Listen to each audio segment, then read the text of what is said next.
Today, we're celebrating 400 years of association with our friends from across the Great Waters. 400 years ago, we met with the Dutch on the issues of trade, peace, friendship, and we agreed at that time that we would establish a relationship of peace and friendship for as long as the sun rises in the east, sets in the west, as long as the rivers run downhill, and as long as the grass is green. Grass is quite green today, and the rivers are running, and so is the sun rising. So here we are, 400 years, we're going to have a 400-year-old handshake at being met by the Kingdom of the Netherlands, Attorney General De Vos and his wife, representing the counterparts of that original meeting, which is the grandfather, I would say, of all treaties made after that. This was the original agreement. Can you explain, we just watched Chief Jake Edwards holding the treaty, which is not words, it's beads. Yeah. Explain. Wampum and the belts and the strings that we've used over these many centuries was at that time the political currency of the time. That's how things were agreed upon. That was our process, and over that past 300-400 years, it was used by everyone, all of the Spanish, whether it's English, whether it's French, the peace and friendship, and also what we call the covenant chain, to be polished again and again. The depiction of the two vessels side by side going down the river of life in peace and friendship, tied together with the covenant chain of peace, 3 links: peace, friendship, and as long as the grass is green. So we're here celebrating the 400th anniversary of that. The past 400 years, of course, subject to all of the historic events of that time, and yet here we are.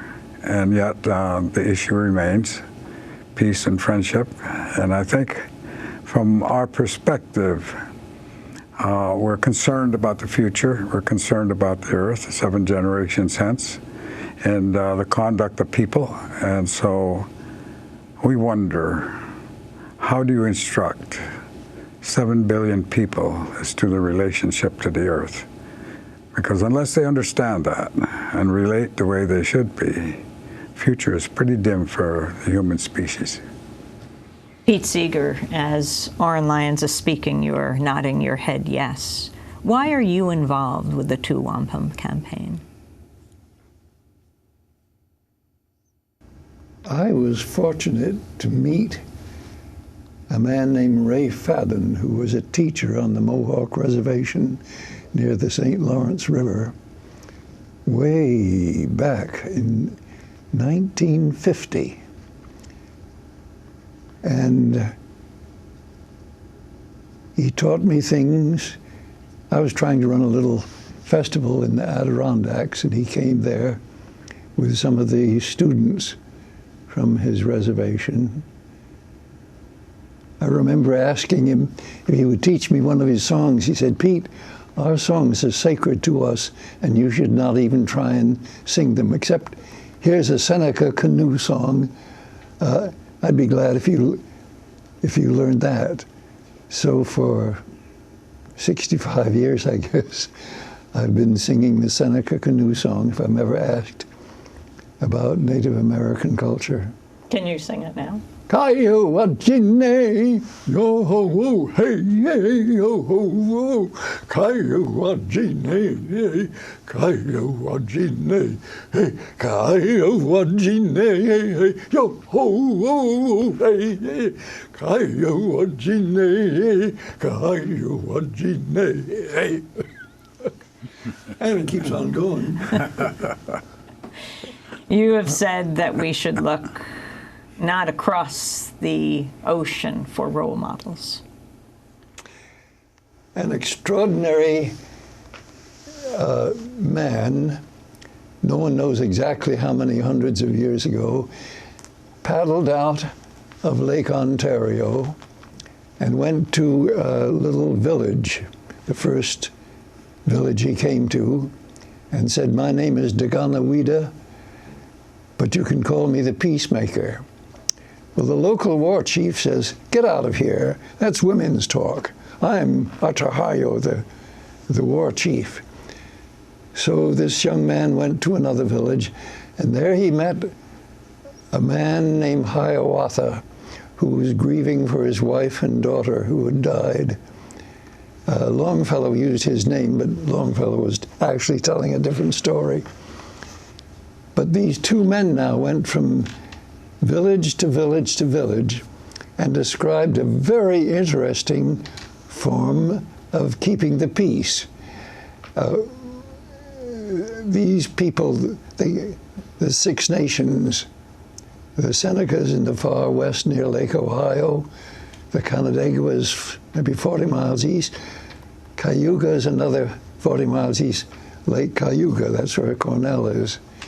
The Onondagas, where Chief Oren Lyons is from, and the Tuscaroras and the Mohawks, some of them as far east near Vermont.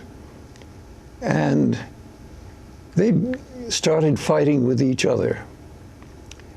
And the system that this man, Daganawida, proposed was that the women, who were the heads of the clans, they know whose baby is whose, they appoint men who will meet once a year, and they'll meet in a longhouse under a great tree of peace, and the white roots of peace will go east and west and north and south, and the eagle in the top of the tree would look for danger from afar. But they would discuss, instead of fighting, what were the things that people disagreed on. Well, it had an interesting rule. Nothing would be voted on unless it was slept on at least one night. Maybe that should be done more often. You don't vote on until you slept on it at least one night. And at one time, Daganawida predicts an eclipse.